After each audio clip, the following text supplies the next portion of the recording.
अस्सलामुअलैकुम and good morning everyone.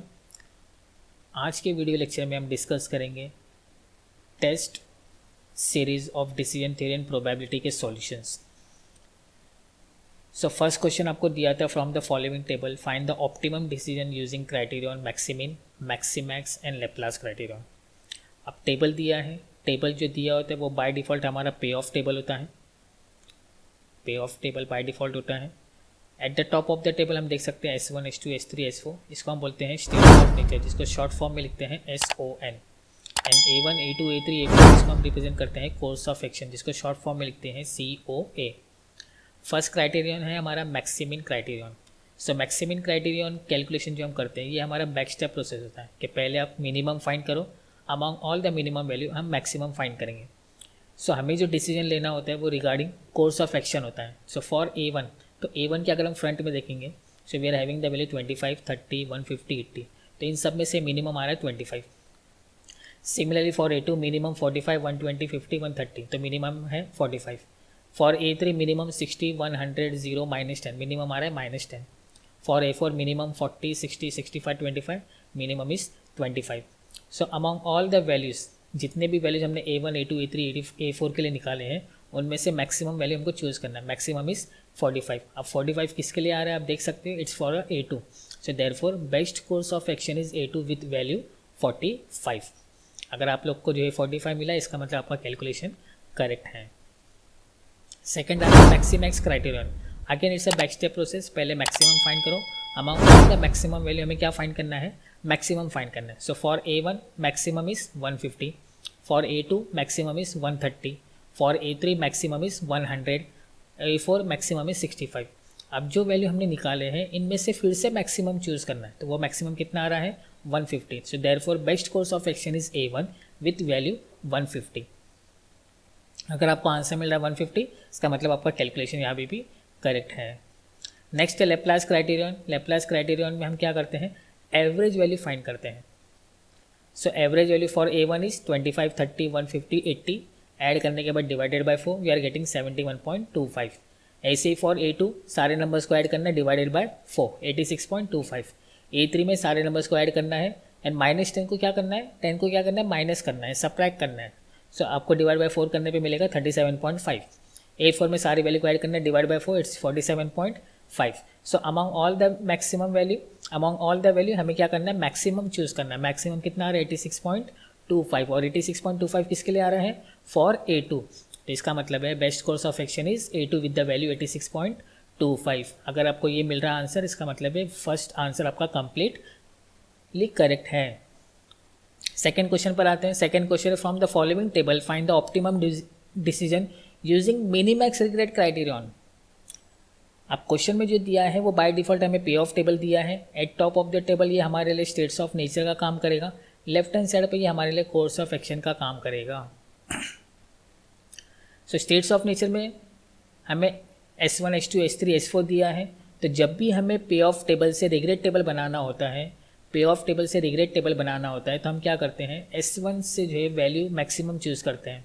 So S1 में maximum आ रहा है 90, S2 में आ रहा है मैक्सिमम 80, S3 में आ रहा है मैक्सिमम 105, S4 में आ रहा है मैक्सिमम 85। तो हमारे पास पे ऑफ टेबल में जितने भी वैल्यूज़ हैं हम देख सकते हैं यहाँ पे 65, 75, 90, 60। तो 90 में से ईच वैल्यू को आपको माइनस करना है फ्रॉम S1। सो 90 - 65 ये हो जाएगा हमारा वैल्यू 25, फिर 15, फिर 0, फिर 30। ऐसे ही H2 के कॉलम में पे ऑफ टेबल में जो वैल्यू आ रही थी उन वैल्यू को क्या करना है, आपको 80 से माइनस करना है। सो वी आर गेटिंग 35, 55, 10, 0। S3 में वी आर गेटिंग 75, 0, 30, 65। S4 में मिल रहा है 0, 45, 30 एंड 25। अब अगेन मुझे क्या करना है, डिसीजन लेना है। तो decision will be with respect to course of action, और टॉप ऑफ द टेबल जो है वो है states of nature. So for A1, तो A1 में हम क्या फाइंड करना चाह रहे हैं, मिनिमैक्स रिग्रेट क्राइटेरियन। हमें वर्कआउट किसके लिए करना है, मिनिमैक्स रिग्रेट क्राइटेरियन। तो पहले आपको क्या करना है, मैक्सिमम चूज़ करना है। Among all the maximum value we have to choose minimum value. So maximum कितना आ रहा है 75, 55, 30, 65। तो इन सब वैल्यू में से हमको क्या करना है, मिनिमम फाइंड करना है। सो मिनिमम इज 30, तो 30 किसके लिए आ रहा है, for A3। So best course of action is A3 with the value 30। अगर आपको ऐसा मिल रहा है इसका मतलब है आपका कैलकुलेशन करेक्ट है। नेक्स्ट क्वेश्चन पे चलते हैं. If the sales and the cost per packet of a product are 90 and 60 respectively, find the best decision with the demand distribution as follows, where the demand is given 200, 300, 400 with respect to the probability 0.2, 0.5, 0.3. इस related example हमने already class में भी solve किए हैं और उसका जो है कंप्लीट डिस्कशन हमने जो है वीडियो लेक्चर्स में भी किया है. तो हमने जो है फॉर्मूला वहाँ पे डील किया था. If production is greater than equal to demand, तो फॉर्मूला हमारा बनता है selling price into demand minus cost price into production. अगर प्रोडक्शन डिमांड से लेस होता है तो प्रॉफिट का फॉर्मूला होता है selling price minus cost price multiply by production. तो इस फॉर्मूले के अकॉर्डिंग हमें पे ऑफ टेबल की वैल्यू मिली है. अब इसको तो हम कम्प्लीटली डिटेल में डिस्कस नहीं करेंगे क्योंकि इसको डिस्कशन हमने ऑलरेडी प्रीवियस वीडियो में कर रखा है. हम टेस्ट के क्वेश्चन डिस्कस कर रहे हैं.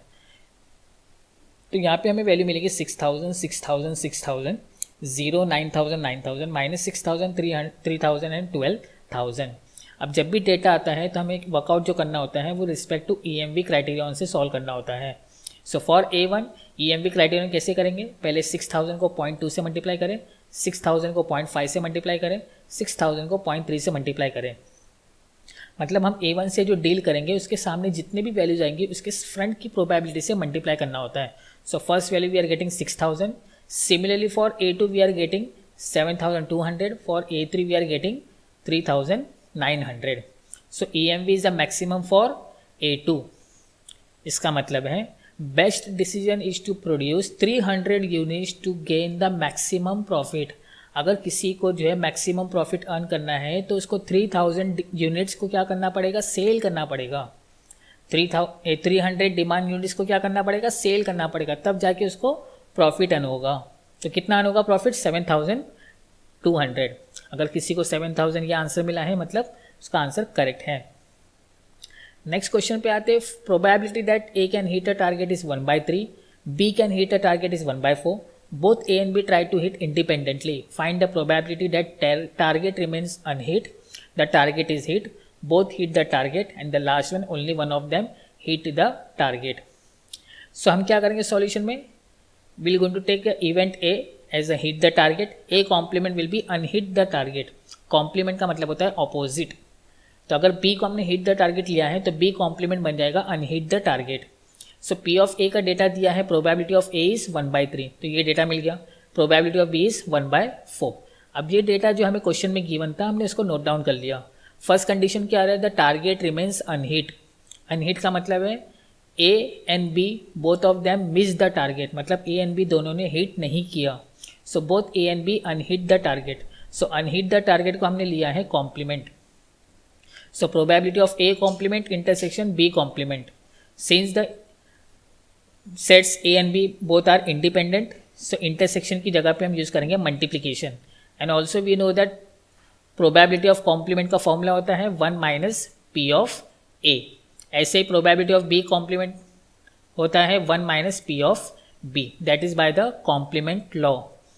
अब ये फॉर्मूला लिखने के बाद जैसे आपको वैल्यू सब्स्टिट्यूट करना है, 1 minus 1/3 multiply 1 minus 1/4, you are getting final answer is 1/2, that the target remain अनहिट.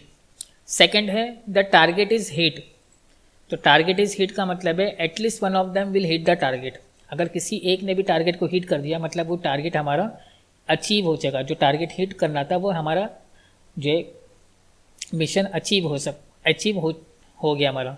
So probability of at least one of them hit the target will be your 1 minus probability of none of them hit the target. Whenever the word come at least और one set की information के बारे में पूछा जाता है, we have to use complement law. We have to use complement law.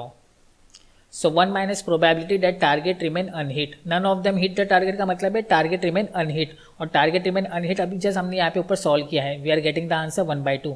So 1 में से 1/2 माइनस कर दो, we are getting the final answer 1/2. And the third one is both hit the target.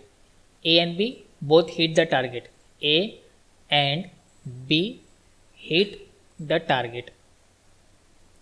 सो ए को हमने लिए A एंड B, तो it will be probability of A. And की जगह पे हम यूज़ करेंगे intersection. And since A and B both are independent तो इंटरसेक्शन की जगह पे यूज़ करेंगे multiplication. So 1/3 multiply by 1/4, the answer is 1/12.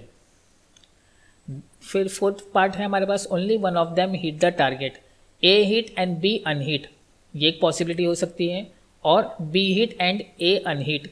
सो अनहिट को हम लिखेंगे बी कॉम्प्लीमेंट और ए अनहिट को लिखेंगे A complement. Since A and B both are independent event, तो instead of intersection will going to use multiplication. So P of A multiply by P of B complement plus P of B multiply by P of A complement, and P of B complement का formula होता है 1 minus P of B. P of A complement का formula है 1 minus P of A. Value को substitute करना है, you will going to get the final answer 5/12। अगर आप लोगों ने इस वे में कैलकुलेशन किया है तो आपके आंसर अगर जो मैच हो रहे हैं तो आपका कैलकुलेशन करेक्ट है। Next we are having if the letters of the word father are arrange at random, what is the probability that 2 letters A and R will be at the either extremes position. So पहले तो father का जो है arrangement कर लेते हैं alphabets of the word father. Alphabets of the word father total हमारे पास यहाँ पे 6 लेटर्स हैं, तो 6 लेटर इसका मतलब है वो अरेंज हो जाएंगे 6 फैक्टोरियल वे में, that is 720 ways. And now for the 2 letters A and R to be at the extreme position, देखो टोटल हमारे पास पोजिशन है 1 2 3 4 5 6, टोटल 6 पोजिशन है। तो A and R at the extreme position का मतलब है लेफ्ट एंड राइट कॉर्नर पे ए एंड आर, ये पॉसिबिलिटी हो सकती है, बीच के 4 लेटर हैं वो अरेंज हो जाएंगे इन 4 फैक्टोरियल, ये एक पॉसिबिलिटी है। और 1 2 3 4 5 6 जिसमें आर हमको फर्स्ट रख देते हैं और ए को लास्ट में रखते हैं। अगेन इन बिटवीन जितने भी पॉसिबिलिटी है they can arrange themselves in 4 factorial, तो ये मिल गया हमको 4 फैक्टोरियल। 2 पॉसिबिलिटी हो गया मतलब multiply by 2 factorial, so 4 factorial is 24, 2 factorial is 2, तो 24 into 2 answer is 48। So probability will be 48/720, final answer is 1/15। तो इस तरह से ये एग्जाम्पल भी सॉल्व हो जाएगा। सिंपल एग्जाम्पल था, सिर्फ एक्सट्रीम पोजीशन बोला था, तो आपको लेफ्ट एंड राइट दोनों को कंसीडर करना है। And the last one, if the 2 fair coins are toss simultaneously, what is the probability of getting same face both times. Same faces both times का मतलब है आपको दोनों हेड चाहिए या तो दोनों भी टेल चाहिए।